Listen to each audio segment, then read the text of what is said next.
threes and fours, our class was scattered around the different squads as we were put in with fishermen from the Frisian Islands, farmers, laborers, and artisans, and we soon got friendly with them.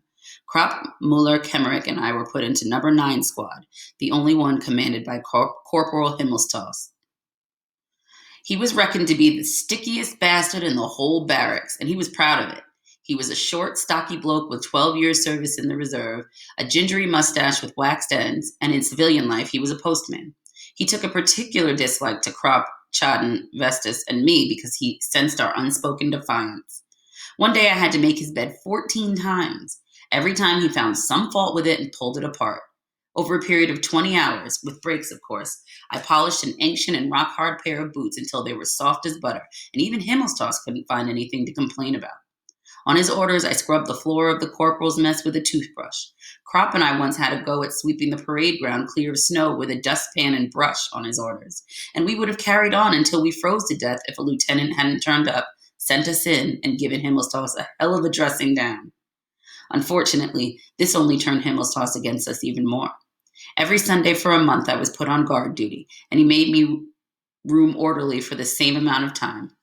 I had to practice on your feet, advance, get down, with full pack and rifle on a sodden plowed field until I was nothing but a mass of mud myself, and I collapsed. And then 4 hours later, I had to present myself for inspection to Himmelstoss with all my gear spick and span, although my hands were raw and bleeding. Krop, Vestas, Chaden, and I had to stand to attention without gloves in freezing weather, with our bare fingers on the barrels of our rifles, with Himmelstoss prowling around us, waiting for the slightest movement so that he could fault us.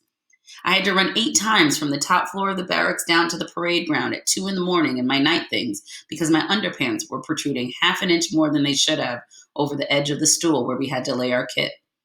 Himmelstoss's duty corporal ran beside me and trod on my feet. At bayonet practice, I was regularly paired with Himmelstoss, and I had to use a heavy iron weapon while he had a handy wooden one, so that it was easy for him to beat me black and blue around the arms. However, I once got so furious that I rushed blindly at him and gave him such a clout in the stomach that it knocked him flat. When he tried to put me on a charge, the company commander just laughed and told him to be more careful. He knew Himmelstoss of old and didn't seem to mind that he'd been caught out. I got to be first class at climbing on the assault course, and I was pretty nearly the best at physical jerks. We trembled just at the sound of his voice, but the runaway post horse never broke us down.